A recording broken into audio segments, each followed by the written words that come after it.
A Semana Política. A Semana Política. Bruno Dias, André Pinotes Batista e Nuno de Carvalho debatem os principais temas da semana na perspectiva da região. À segunda-feira a partir das 5 da tarde, com repetição à terça-feira às 3 da tarde. A Semana Política. A Semana Política. Boa tarde, bem-vindos a mais uma Semana Política com Bruno Dias, eleito pelo PCP, deputado à Assembleia da República.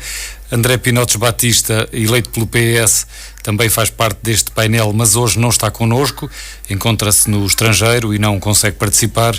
E Nuno Carvalho, deputado também eleito pelo distrito, neste caso pelo PSD. Cumprimento o Bruno Dias e o Nuno Carvalho, boa tarde também aos ouvintes. Hoje temos 3 temas em agenda, digamos assim: o conflito entre Israel e o Hamas, que já dura há mais de 2 semanas e que ainda não debatemos aqui, esteve na agenda do programa anterior, mas depois não houve tempo. Temos também a polémica sobre o aumento do IUC, do Imposto de Circulação, que agrava o imposto para carros anteriores a 2007, e este tema tem gerado muita polémica, tem até concentrado talvez as principais atenções no que diz respeito aos debates sobre o orçamento do Estado para o próximo ano. E depois, no final, iríamos ainda falar sobre a privatização da TAP. Começo desta vez por Nuno Carvalho e renovo os votos de boa tarde.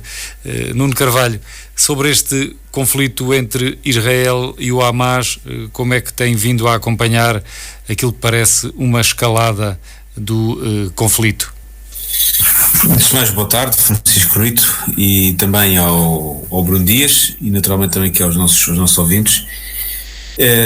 Bom, o conflito, no que respeita àquilo que é a sua segunda fase, e àquilo que corresponderá à invasão por terra da parte de Israel à faixa de Gaza, estará por uma questão de horas ou eventualmente de poucos dias. Porque parece-me evidente, ou parece a todos evidente, que a situação até agora só não ocorreu devido a alguns apelos internacionais que têm existido, essencialmente concentrados naquilo que será a questão humanitária, que naturalmente poderá ela se escalar significativamente após essa invasão terrestre, e neste momento, como já começam a existir alguns caminhões começam a passar a fronteira para conseguir fazer chegar alguma ajuda humanitária à faixa de Gaza, isso poderá levar a que a situação talvez perdure um pouco mais tempo, no sentido de poder haver mais algum abastecimento que permita de facto que a situação não se complique ainda mais do que aquilo que já se viu.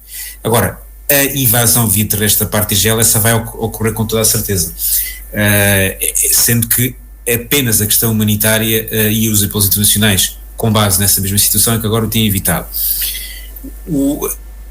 A nível daquilo que é um outro grau de escalado de conflito para outras regiões, ou com o envolvimento de outros países, parece-me que neste momento isso, pelo menos para já, parece não haver essa situação ou esse perigo, sendo certo que ele é iminente, ele existe. É preciso lembrar que também não seria uma situação nova, já no passado Israel tem envolvido em conflitos com diferentes países, pelo menos com mais 2 guerras em que isso aconteceu, sendo que torna-se evidente que na situação atual ninguém quererá que isso obviamente aconteça. Esta invasão de Israel via terrestre é algo que é preciso perceber que é algo que não é de acordo com o que Israel diz, e de acordo também com aquilo que é a minha convicção, não é algo que esteja relacionado com aquilo que opõe os palestinianos a Israel, mas sim de um Estado terrorista, de uma organização terrorista, que é o Hamas, que efetivamente tem práticas terroristas não só para com Israel, mas também para com os palestinianos. Sendo certo que o Hamas é uma organização considerada terrorista, quer por Portugal, quer pela União Europeia, e não foi declarada apenas como organização terrorista pelas Nações Unidas, enfim, pela própria, às vezes, ineficácia que a própria organização tem, mas daquilo que é a realidade ocidental e todos os países democraticamente alinhados e reconhecidos, poucos são aqueles, ou arriscaria-me dizer quase nenhum, que não deixa de reconhecer o Hamas como uma organização terrorista. E, portanto, o que nós temos aqui é uma guerra que é contra o Hamas e que opõe o Hamas a Israel. E este efeito colateral gigantesco, que é o efeito humanitário, e o efeito de perda de vidas também, que aconteceu lá de Israel, é de facto a catástrofe que se quer evitar. Mas por isso é que na questão da escalada nós temos que saber analisar este aspecto diferente face a outros conflitos que aconteceram no passado. É que o Hamas não é a mesma coisa que era a Organização para a Libertação da Palestina, a OLP, que de facto, e a Autoridade Palestiniana, que de facto tem um historial totalmente diferente daquilo que é uma organização terrorista como o Hamas. E essa distinção tem que ser feita. Portanto, nem os palestinianos são o Hamas, nem Israel está em guerra com os palestinianos.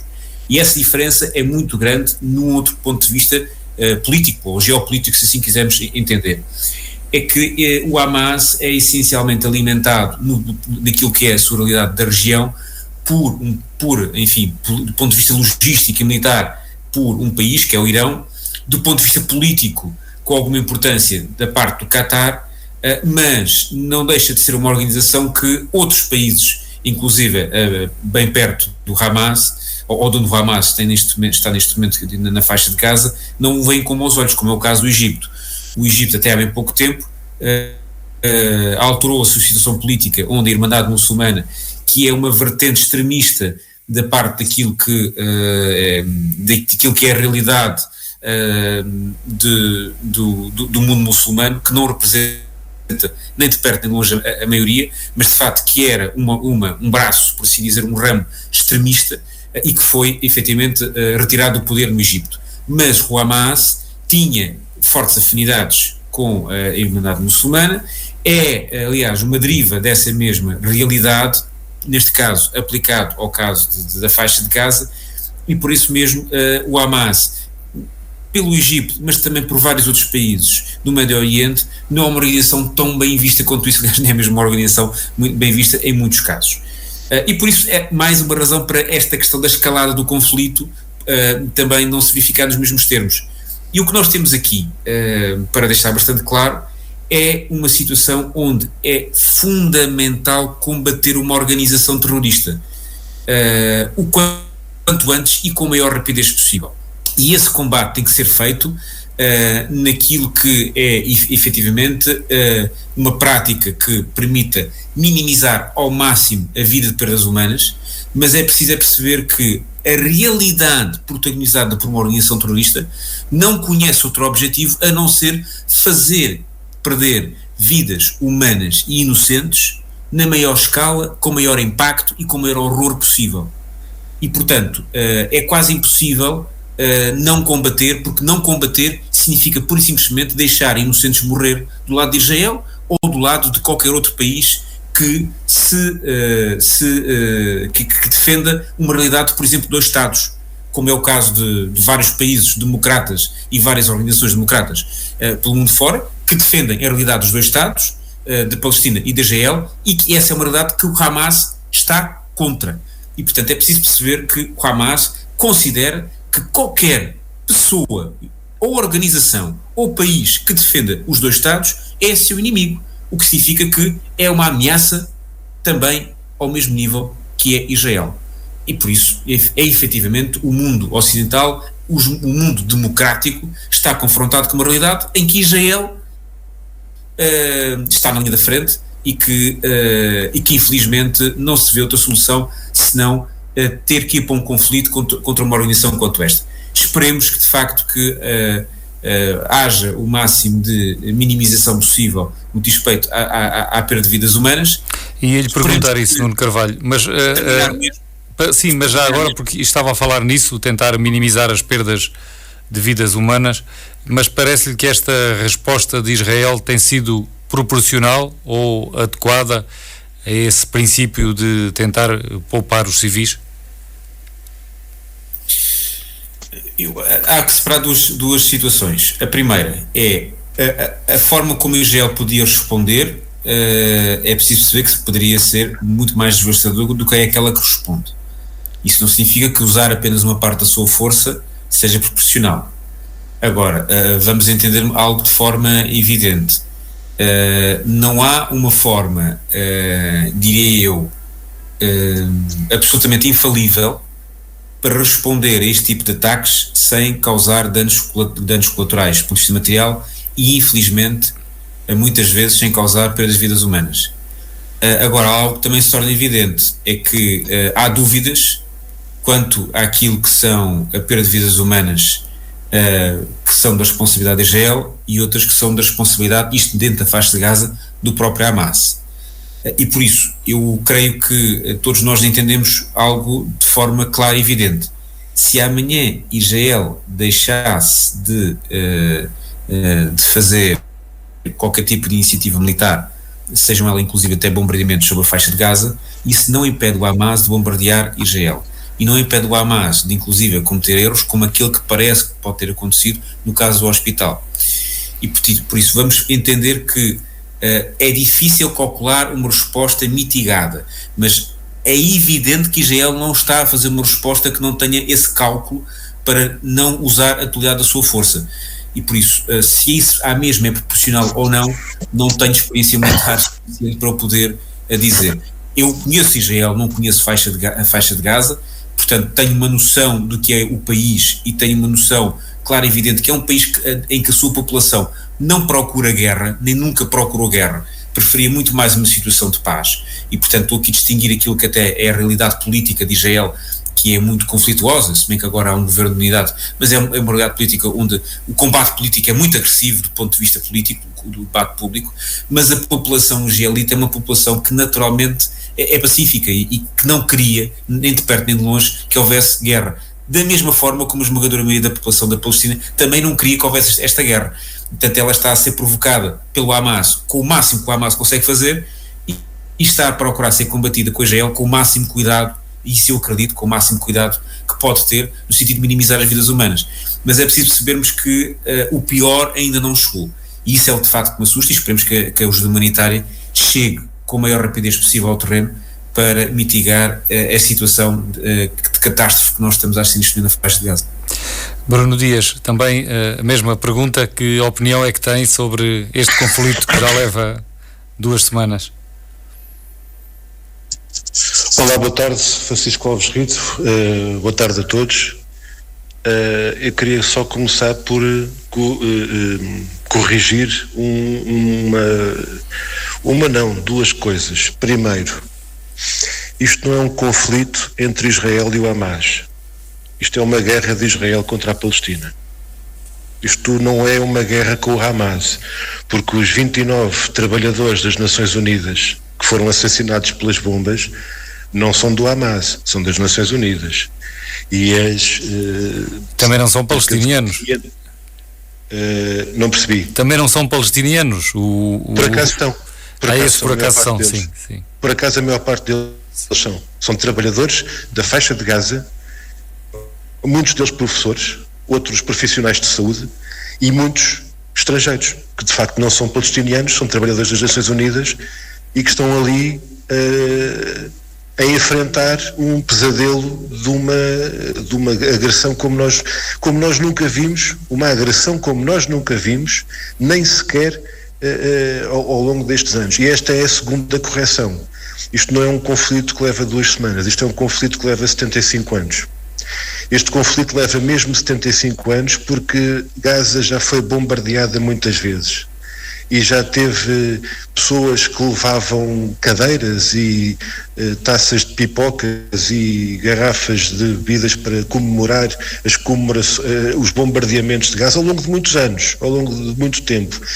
E de muitas outras ocasiões em que milhares de pessoas foram assassinadas pela potência ocupante. Eu estou a dizer potência ocupante não é porque eu me tenha lembrado desta expressão. Esta é a expressão que está em vigor na Convenção de Genebra. É o direito internacional que se aplica à situação que se está a viver na Palestina. Há uma ocupação e há um campeão mundial da violação das resoluções das Nações Unidas e esse campeão mundial é o Estado de Israel.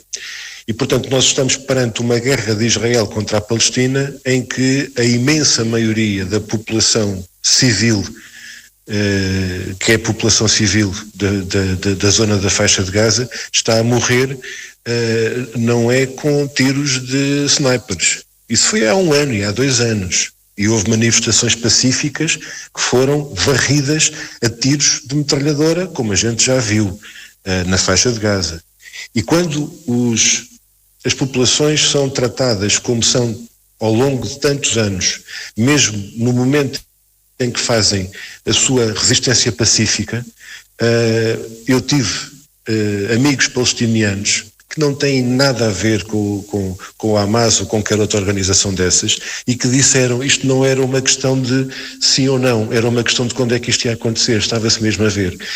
E o Nuno Carvalho, por quem eu tenho tanta consideração e sempre tive debates de forma tão civilizada, disse de uma forma educada coisas horríveis, e eu estava a ouvir horrorizado aquilo que o Nuno Carvalho disse, até porque nota-se que talvez não discuta isto há muito tempo, discute isto há pouco tempo, porque aquilo que agora se diz sobre o Hamas, talvez o Francisco Alves Rito se recorde, há 30 anos era o que diziam da OLP. E, portanto, a OLP durante muitos anos foi considerada uma organização terrorista. Portanto, os carimbos, os rótulos, aquilo que nós estabelecemos sobre determinadas entidades, num determinado momento, é preciso também considerarmos a realidade para além dos rótulos. Eu não estou aqui a justificar ninguém, não estou aqui a defender nenhuma organização, mas eu quero dizer que nesta abordagem nós temos que ter o foco naquilo que é o essencial. O essencial é procurar a paz. Se amanhã, ou para o ano, ou para o mês que vem, ou seja quando for, houver eleições na Palestina, que há muito tempo que Israel não permite que os palestinianos consigam fazer eleições, vamos escolher quem é que ganha? Vamos decidir cá em Portugal e em Bruxelas e em Washington, vamos decidir quem é que ganha as eleições na Palestina, ou estamos preparados para dialogar com a Palestina finalmente? É porque aquilo que a Yasser Arafat tinha pela frente há 30 e há 40 anos, importa não esquecer.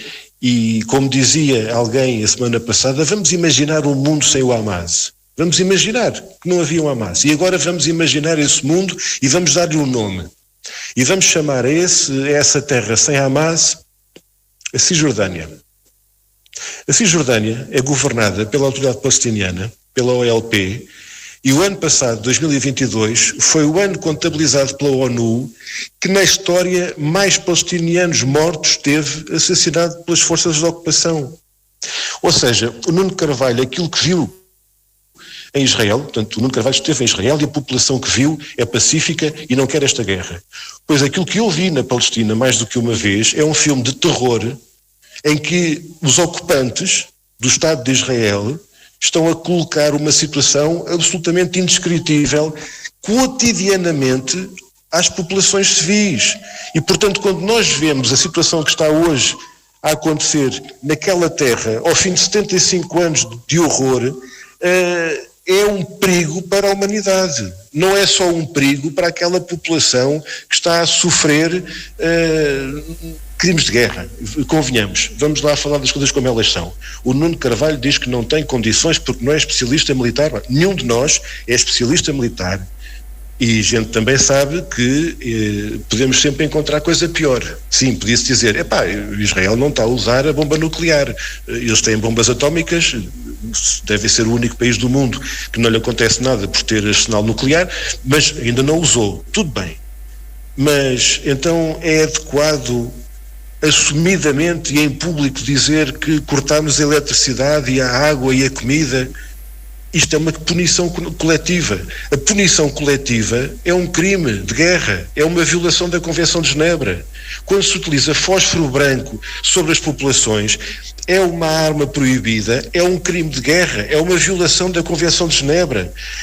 O assassinato de 29 funcionários, isto é o número contabilizado ontem ao fim do dia, se calhar já foram mais, a Agência dos Refugiados das Nações Unidas, em que 29 funcionários já foram mortos na faixa de Gaza, isto não pode ser senão uma responsabilização que deve ser feita. E este oceano de impunidade de um Estado, de uma força militar que já bombardeou só nestes últimos dias o Líbano, a Síria, o Egito, além da Palestina, em que nada acontece, isto exige uma outra abordagem para além, para além não, completamente ao contrário, deste apoio explícito de quem vai a Tel Aviv dizer que Israel tem o direito de se defender, mas o que Israel está a fazer não é defender-se. Alguém acredita, e agora procurando um caminho e procurando algo de positivo para o futuro para podermos sair daqui. Para podermos sair daqui, alguém acredita que é possível haver paz sem uma solução política? Alguém acredita que é possível pôr termo a estes massacres, a esta tragédia, na lógica de até enquanto não morrer o último, nós não vamos parar de bombardear e de matar? Mas isto assim nunca mais vai acabar. Isto assim nunca mais vai acabar, como andamos a dizer há 40 anos que isto assim nunca mais vai acabar. Bruno, e portanto, este caminho, só para terminar, este caminho exige que aquilo que na conversa e nas palavras nos últimos anos vinha sendo dito, que é a solução dos dois Estados, tem mesmo que ser levado a cabo, respeitando não apenas só um, mas os dois Estados. Porque Portugal e a União Europeia e o chamado mundo ocidental abandonaram completamente a Palestina e a solução dos dois Estados.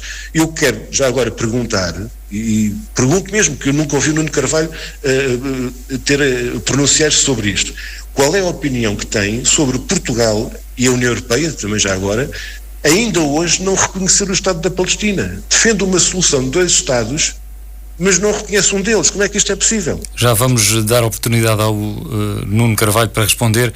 Antes eu queria lhe fazer também uma pergunta, Bruno Dias, porque não referiu isso. E como é que classifica a ação do Hamas, já quase ao início do mês? O PCP, desde sempre, se distanciou de ações que visam agredir e vitimar populações civis. Sempre deixamos muito claro que esta não é a posição e a atuação que é aceitável.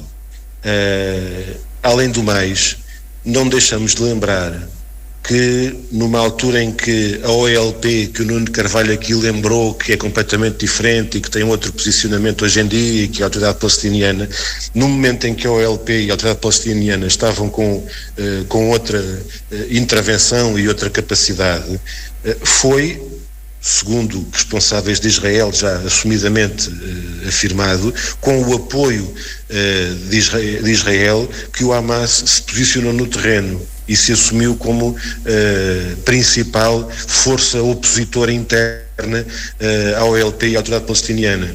E, portanto, eu creio que hoje em dia há uma pergunta muito interessante e que deve ser feita às pessoas que representam Israel e que estão a apoiar aquilo que Israel está a fazer. Mas condena ou não condena os milhares, os 4.651 mortos e os 14.245 feridos, a esmagadora maioria deles civis, que foram vitimados por esta guerra de Israel contra a Palestina? Condena ou não condena o corte de energia e de comida e de água para populações civis? Condena ou não condena os crimes de guerra que estão a ser feitos? Isto nunca aparece.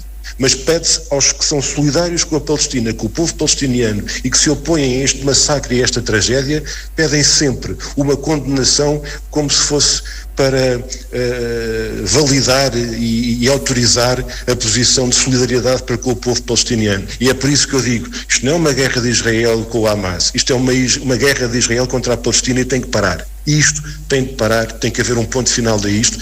É uma vergonha que nas Nações Unidas os Estados Unidos tenham votado contra e tenham vetado o apelo das Nações Unidas no Conselho de Segurança àquilo que até foi amaciada a linguagem para se dizer uma pausa humanitária, nem sequer cessar-fogo lá estava escrito, porque eles não deixavam, e então o Brasil, que está no Conselho de Segurança, escreveu pausa humanitária e mesmo assim os Estados Unidos votaram contra, o Reino Unido absteve-se.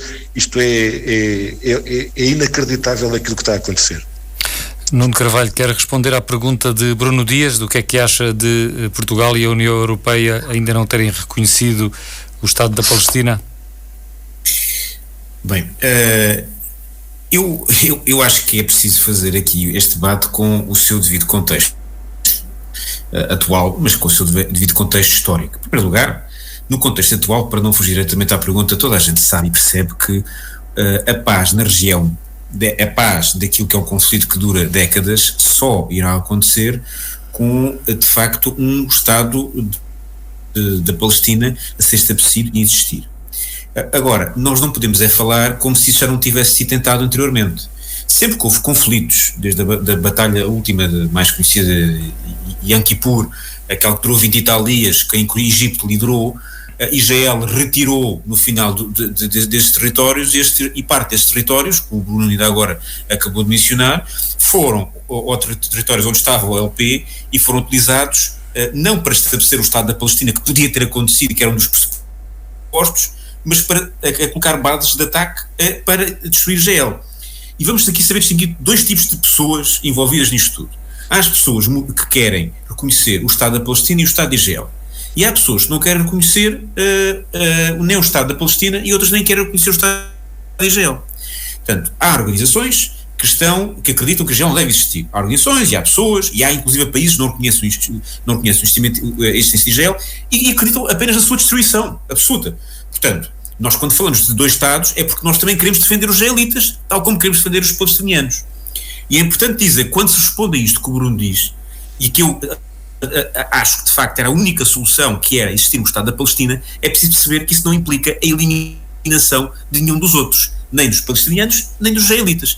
E é preciso saber reconhecer que, já desde há várias décadas, há pessoas que querem eliminar ou os palestinianos ou os israelitas. Isso é claro e evidente. Não podemos só contar com um dos lados da história. Há atrocidades dos dois lados. E há aqui um problema subjacente, que é o facto de Israel se ter estabelecido como Estado e os territórios que Israel largou, por assim dizer, dentro destes vários conflitos, nunca ter sido aproveitada a oportunidade para os palestinianos estabelecerem um Estado. E porquê? Porque sempre foi muito mais veemente, e isto é importante que se diga, isto é factual, porque a OLP tinha batalhões a andar lá de Podem e Jordânia. Quer dizer, Israel não é o único país que eu já visitei no Médio Oriente, graças a Deus. E, portanto, naturalmente que isto é de uma altura em que nem eu nem o Bruno se calhar éramos nascidos, mas nós, com certeza o Bruno também como eu saberá a história, portanto sabe que a OLP fazia movimentar os seus batalhões, isto inclusive até, no caso da Jordânia, até colocava em causa ali um bocadinho aquilo que era a própria autoridade do Estado, porque eram exércitos enormes e bem equipados, diga-se de passagem. E, portanto, não é como se não houvesse essa possibilidade no passado, porque houve. O que acontece é que há uma linha predominante que tem existido muitas vezes, que acredita na eliminação de um dos Estados, neste caso no Estado de Israel. Mas também já vimos muitas vezes em Israel um domínio de uma linha política mais dura que acredita que Israel deve procurar alimentar o conflito e atacá-los antes que eles ataquem a nós. Portanto, vamos deixar isso bastante claro. Agora um outro aspecto, que é o aspecto atual, e é por isso que nós temos de saber distinguir as duas coisas. O Hamas é uma organização terrorista que usa os palestinianos como escudos humanos. O Hamas não é a OLP. O Hamas não está lá para... Nós nem podemos comparar este ataque terrorista que foi feito com nada. Não devemos compará-lo. Devemos saber até inclusive distingui-lo. E dizer que alguém está a utilizar isto para alimentar um conflito, então vamos saber ler isto para perceber a quem é que isto beneficia. A quem é que este conflito beneficia? A quem é que ele desvia as atenções? Será de um outro conflito na Ucrânia, sim ou não? Será porque isto dá um parceiro ali na região mais forte que permite que o Irão não esteja isolado, sim ou não? Eu admito todas as hipóteses, mas elas devem ser analisadas. E isto é muito importante do ponto de vista daquilo que é a estabilidade da região. Porque a estabilidade da região é que de facto faz com que haja perda de vidas humanas, como tem existido durante anos e anos e anos e anos. Agora, não vamos olhar para isto apenas para um dos lados. É impossível. Não se pode fazer isso. Seria um erro crasso. Fazemos aqui um debate na rádio, como é o debate que infelizmente temos nas redes sociais, que é o debate de extremismos. Eu sou contra a Palestina ou eu sou contra Israel. Não é contra ninguém. É-se a favor de uma solução de paz. Mas a solução de paz de Palestina e Israel, eu repito e sublinho também com isto, não tem nada a ver com Hamas. Isso é uma organização terrorista. Israel, sim, é um Estado e é uma democracia. É possível que exista também uma Palestina com um Estado e com uma democracia? Sim, mas não é com o Hamas. Nunca a OLP fez este tipo de atos que o Hamas está a fazer. Nós nunca vimos isto a ser feito. Podia-se dizer que a OLP era mais islamista, era isto, era aquilo, eram os maus, e os pró-israelitas diziam isso. Eu compreendo esse contexto que o Bruno descreve, mas nunca a OLP, e o Bruno aqui com certeza que estará de acordo comigo, fez atos terroristas como este. Nunca nós vimos com tanta clareza que podemos classificar uma organização terrorista como é o Hamas. E nunca devíamos ter tanta certeza de eliminar uma organização terrorista destas, porque ela usa os próprios palestinianos como escudos humanos. Esta é uma organização que pretende causar a morte, independentemente da sua nacionalidade. E isso, meus caros, é algo tão simples quanto isto.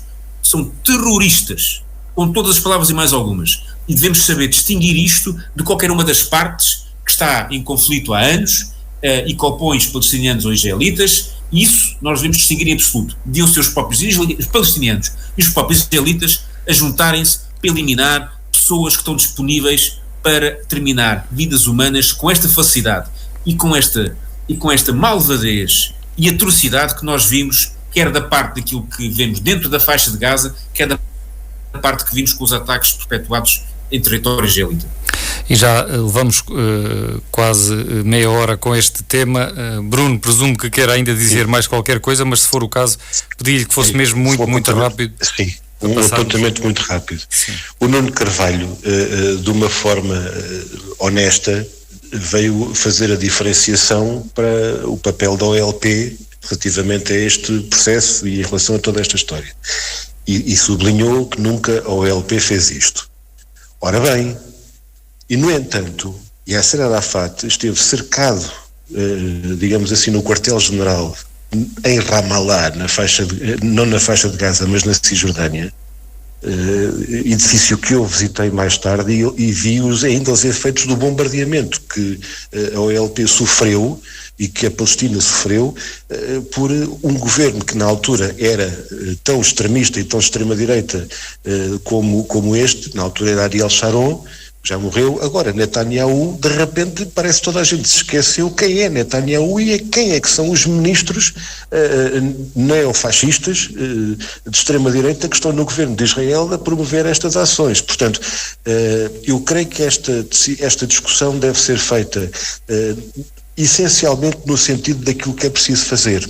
E aquilo que é preciso fazer é travar este massacre, porque eu também posso estender em considerações sobre quem é que está no governo de Israel e dizer que o terrorismo de Estado que Israel tem feito, e isto é uma verdade incontornável, exige de facto uma resposta diferente.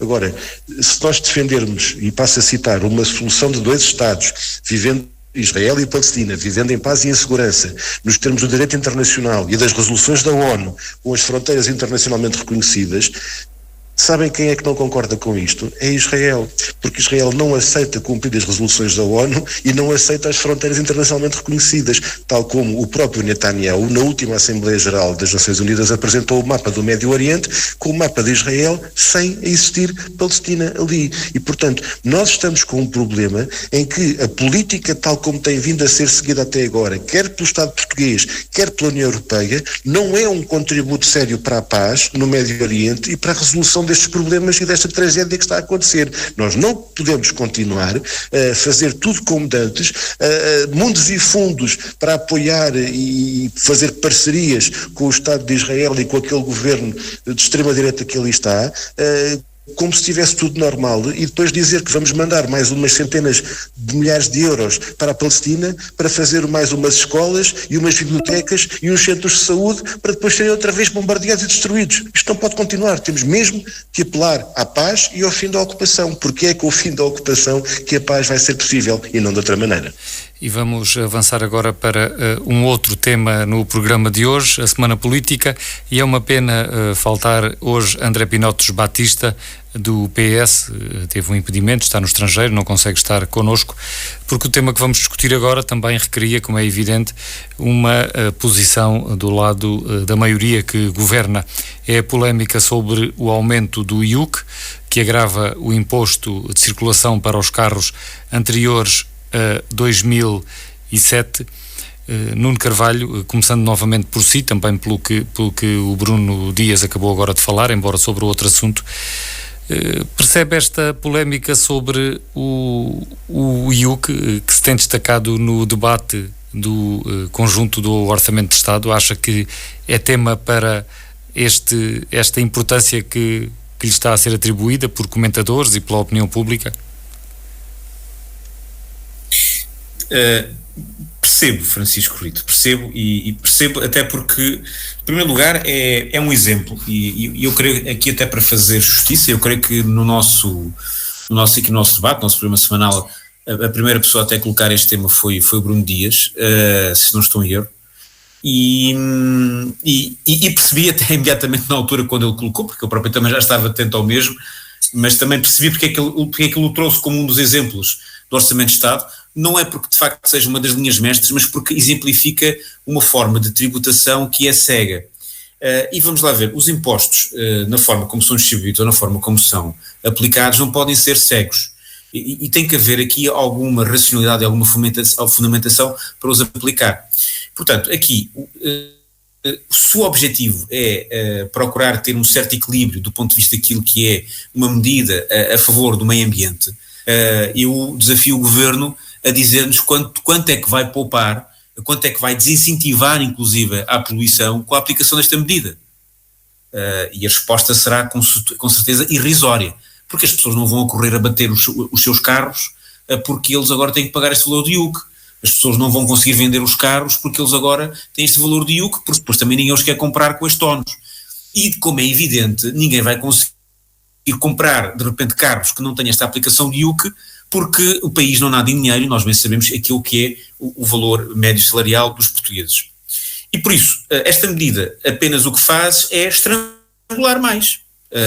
E, de facto, é um exemplo daquilo que são um conjunto de impostos que são aplicados exatamente da mesma forma, estrangulam mais. E estrangulam mais e são aplicados a quem, de repente, não tem como se vê livre de um bem que é um automóvel, ou porque precisa dele, ou porque simplesmente não é com essa facilidade que a pessoa se vê livre de um automóvel, ainda que queira aderir a esta ideia do Governo e desfazer-se de uma viatura que pague muito IUC porque quer fazer meio ao meio ambiente. Uma coisa que se faz do pé para a mão, por assim dizer.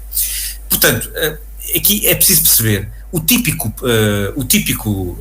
pagador de impostos, ou pagador de impostos perfeito para o Governo, é de facto a pessoa que fuma, esta pessoa que tem um carro antigo, esta pessoa que usa muito, que precisa de muito combustível para ir trabalhar, e de facto é aí que vai o Governo buscar muito dinheiro de muitos impostos.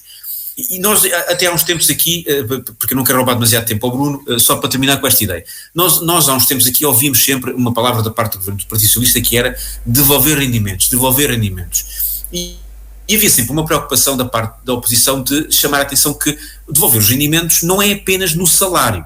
Agora nós temos duas situações. Uma é que os salários de facto são baixos. Nós temos inclusive professores a viver em carrinhas e agora estas próprias pessoas, até aquelas que vivem em carros, vão ter que pagar este valor de IUC. Isto é absolutamente ridículo. Não tem nem pés nem cabeça. E é pelo facto de ser algo exemplificativo que deve ser falado por parte de toda a gente, porque os orçamentos têm que ser afinados de forma a serem equilibrados e serem justos, especialmente nos impostos. E isto não tem nada de equilibrado, nem tem nada de justo. Bruno Dias, também sobre este tema, aceita os argumentos do Governo quando apresenta estes impostos, estes e os dos sacos de plástico, por exemplo, como sendo medidas comprometidas com o meio ambiente? O Francisco Alves Rito traz um bom exemplo para juntar à questão do IUC, que é precisamente o tema dos impostos, das taxas sobre os sacos de plástico. Nós, com este tipo de medidas, o que estamos mesmo a assistir é a resposta a problemas ambientais com medidas que servem para penalizar a maioria das pessoas e criar eventualmente alguns negócios para alguns. A propósito dos sacos de plástico, bem sabemos e bem conseguimos ver o negócio que algumas grandes superfícies, alguns hipermercados rapidamente fizeram com aquela cobrança de sacos que não têm a taxa Atenção a isto, aquela taxa dos sacos de plástico era o chamado saco de plástico leve, estamos lembrados disto, né? E então aparecem os sacos de plástico que não têm a taxa, e quando a taxa era, salvo erro, de 6 cêntimos na altura, passámos, e agora é o que está nos hipermercados à venda, o saco que não tem taxa a valer 12 cêntimos. E, portanto, isto para alguns é um grande negócio. O que eu digo em relação ao IUC é que isto não é uma medida dirigida a uma certa franja da sociedade, uma coisa mais extremista do ponto de vista de comportamentos inaceitáveis, até porque o problema do ambiente, é preciso sublinhar isto, o problema do ambiente e das alterações climáticas, as questões mais gravosas não têm a ver com os comportamentos individuais, não é as opções de cada um, e seguramente não é, num país como o nosso, a responsabilidade ou a culpa daqueles que, por não terem dinheiro para trocar de carro, têm carros mais antigos. Aliás, nós temos quase metade do parque automóvel português é de viaturas com mais anteriores a 2007, são praticamente 3 milhões de automóveis, quer dizer, de veículos, são praticamente 3 milhões de veículos que estão naquelas condições e que observamos que são naturalmente das pessoas que não têm aqueles carros mais velhos porque gostam de ter um carro mais velho e que não querem ter um carro mais novo, e portanto isto é uma medida claramente penalizadora das camadas da população que vivem com mais dificuldades, mesmo na nossa região, a nossa região, Península de Setúbal, integrada na área metropolitana de Lisboa, é naturalmente diferente do que se passa na Beira Interior ou no Alentejo, onde há menos transportes públicos, mas olhando para o todo nacional, mesmo na nossa região, nós verificamos muitas situações em que as pessoas têm os seus carros, mesmo velhotes que sejam, precisam deles, e estão a ser penalizados pela situação em que se encontram. Se tivessem dinheiro para ter um carro novo, se calhar já não tinham esta penalização.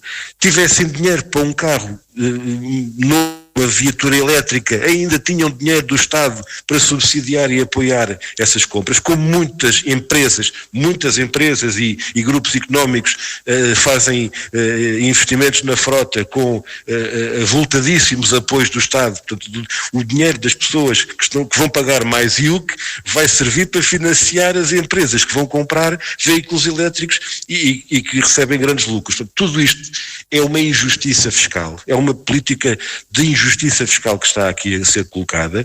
Concordo com aquilo que o Nuno Carvalho disse há pouco sobre esta medida ser, digamos assim, particularmente chocante e que mobiliza de facto a indignação de tanta gente e que desde petições, críticas de parte a parte, à esquerda e à direita.